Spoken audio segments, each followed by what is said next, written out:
Hello guys, welcome back to my channel. तो फिर से आ गई हूँ मैं इस ड्रामा के सेकंड एपिसोड लेके। तो इस ड्रामा के स्टार्ट में हम लोग देखते हैं माही अपना गुस्सा उतारने के लिए प्ले सेंटर आई होती है, जिधर वो यही सोच रहा था कि मैं बहुत ज्यादा पैसा कमाऊंगी और रोज नए नए लड़कों को डेट करूंगी। लेकिन 5 साल के रिश्ते को बुलाना इतनी भी आसान नहीं था। दूसरी तरफ हम ओजो को देखते हैं, वो जिस होटल पे ठहरा हुआ था आज वहाँ से जा रही थी। होटल के ओनर उसके पास आके कहती है, ये लो मैं तुम्हारे लिए खाना बनाया है और तुम वापस कब आओगी, मुझे तुम्हारे साथ यहाँ टाइम बिताने में अच्छा लगता था। ओजो कहता है, इसके बाद जब हम यहाँ आएंगे आपके लिए मैं ब्रेड लेके आऊंगी जो हमारे अपने बनाया हुआ ब्रेड है, क्योंकि हमारे यहाँ बेकरी है और जो कोरिया पे फेमस है। और हम लोग दूसरी तरफ देखते हैं, आज दादी को अवार्ड दिया जा रहा था वेस्ट बेकरी का, क्योंकि बेकरी का ओनर है ग्रैंडमा। दूसरी तरफ हम मारी को देखते हैं जो डॉक्यूमेंट पे साइन करके देने की सोच रही थी। तभी एक पुलिस आ जाता है और हम लोग जान पाते हैं कि ये पूरी बिल्डिंग ही फ्रॉड है। ओनर तो अमेरिका पे रहता है, लेकिन जिसकी जिम्मेदारी पे ये छोड़ के गई थी वो इसकी फेक डॉक्यूमेंट बना के बेच दिया और लोगों की पैसा खा के कोरिया से भाग गया। और अब ये बिल्डिंग खाली करना पड़ेगा। और ये जान के मारी तो बिल्कुल शॉक हो गया, क्योंकि इसके पीछे वो अपना पैसा और उसके साथ साथ अपनी मम्मी की सारा पैसा भी लगा दिया।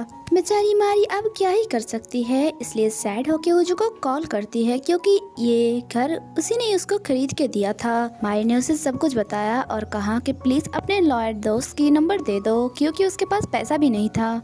लेकिन कमीना ओजो ने अपने गर्लफ्रेंड की बात सुन के उसे मना कर देता है और कॉल कट कर देता है। अब बेचारी मारी क्या ही कर सकता है, इसलिए वो एक शॉप पे जाके बहुत ज्यादा ड्रिंक कर लेती है। उसी टाइम उसकी मॉम ने उसे कॉल करके पूछा कि कैसे हो तुम और ओजो कहाँ है। मैं उसके लिए खाना बनाया है जो भेजना चाहती हो, क्योंकि मारी की मॉम ओजो के लिए इस तरह खाना बना के रोज ही भेजा करती थी। मारी ने कहा वो अभी बिजी है तो कुछ मत भेजो। मॉम को शक हो गया होता है, इसलिए पूछ लिया कि तुम ठीक हो ना। मारी भी कह देती है हाँ ठीक हो और वहाँ से उठ के जाने लग जाती है। तभी एक कार से टकरा जाती है, क्योंकि ज्यादा ड्रिंक करने के कारण उसे पता ही नहीं चलता कि वो कहाँ से चल रही है। तभी हमारे हीरो ओजो बाहर आती है और पूछती है तुम ठीक हो ना, चलो हॉस्पिटल ले जाती हूँ मैं। लेकिन मारी ने कहा मैं ठीक हूँ, लेकिन एक अच्छा इंसान होने की नाते ओजो ने कहा ठीक है तुम मेरे नंबर सेव कर लो, जब भी तुम डॉक्टर के पास जाओ तो मुझे कॉल करना, मैं पेमेंट कर दूंगी।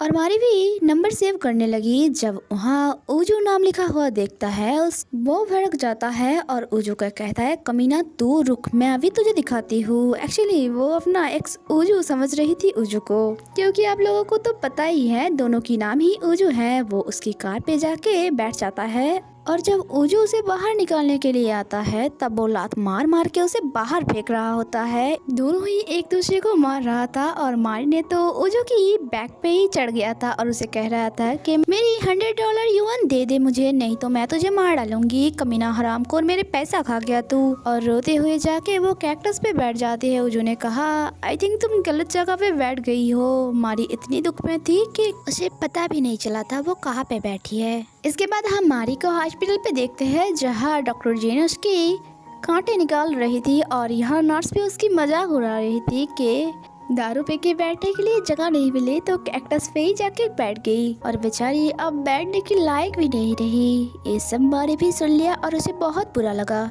दूसरी तरफ हम ओजो को देखते हैं जो डॉक्टर जिन के साथ थे और हम लोग जान पाते हैं ये चाइल्डहुड टाइम की फ्रेंड है। और इधर जिन उसे पूछ रही थी कि ये लड़की कौन है, तुम्हारी गर्लफ्रेंड है क्या, बताओ मुझे। ओजो ने कहा नहीं नहीं ये मुझे रोड पे मिली आज। जिन ने कहा कॉफी पीने चलोगे मेरे साथ। ओजो भी मान गया, लेकिन उसी टाइम लंगड़ाते हुए मारी को जाते देख के वो दौड़ के उसके पास चला जाता है। और इसके बाद हम उन दोनों को कार पे देखते हैं, जहाँ मारी ने बोल रही थी कि इसकी क्या जरूरत थी, मैं टैक्सी लेके चली जाती। ओजो हंस के कहा अच्छा टैक्सी में, अगर तुम टैक्सी में ऐसे बैठते तो ड्राइवर तुम्हारे बारे में क्या सोचता। और मारी ने जैसा बैठा था उसको देख के तो मारी को भी हंसी आ रही थी, लेकिन क्या करे बेचारी। और ओजो को सॉरी कह रही थी कि मैं अपने पियोन से समझ के तुम्हें इतना भला बुरा सुना दिया। अब सुबह भी होने लग गई होती है और वो दोनों एक ब्रिज में जाके बैठ गई थी। मारी ने कहा देखो सूरज रोज डूबता है और रोज उठता है, लेकिन मेरी जिंदगी में खुशी कभी आती ही नहीं। और उसी टाइम उसकी पेट से आवाज आने लग जाती है, क्योंकि उसे भूख लगी थी। और ओजो को कहा क्या हम कहीं खाने के लिए चल सकते हैं, लेकिन ओजो ने कहा मेरी कुछ काम है, तो इसलिए वो उसे ड्रॉप करके चले जाती है। और घर पे आके मारी पीठ के बल लेट जाती है, लेकिन उसी टाइम उसे बहुत ज़्यादा दर्द होती है और उसे याद आती है वो ऐसे नहीं लेट सकते। नेक्स्ट सीन पे हम लोगों को एक कंपनी दिखाया जाता है जो वेडिंग कपल फेस्टिवल अरेंज कर रही थी, जहां न्यूली कपल को लकी ड्रॉ के माध्यम से एक विला दिया जाएगा। और ये विला जहां है वहां सब अमीर लोग रहते हैं। और ये विला देगा कौन?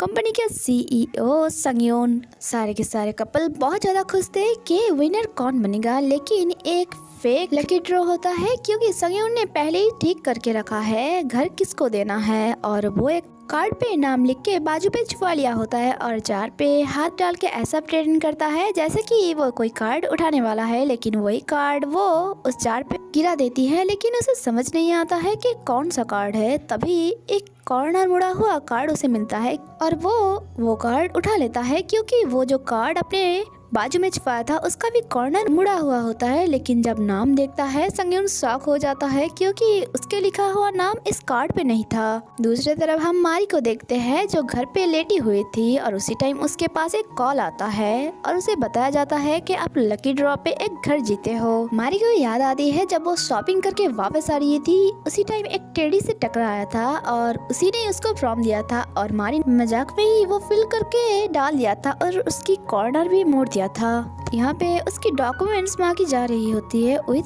मैरिज प्रूफ, जो उसके पास था नहीं। तभी उसको याद आता है कि डिवोर्स अभी तक रजिस्टर्ड नहीं हुआ क्योंकि डिवोर्स पेपर अभी तक उसके पास है जिसको उसे साइन करके देना था। मारी ने खुशी के मारे उछलने लगा और डिवोर्स कैंसिल करके सारे डॉक्यूमेंट्स भी भेज दिया। इधर सेक्रेटरी को पूछ रही थी कि घर कब देना है हमको। सारे डॉक्यूमेंट्स तो ठीक ही है, लेकिन उसके हस्बैंड उसके साथ नहीं आ पाएगा क्योंकि वो कोरिया की बाहर रहता है। लेकिन सेक्रेटरी ने कहा ऐसा नहीं होगा, उसे उसके हस्बैंड के साथ ही यहाँ आने बोलो, नहीं तो उसे घर नहीं मिलेगा।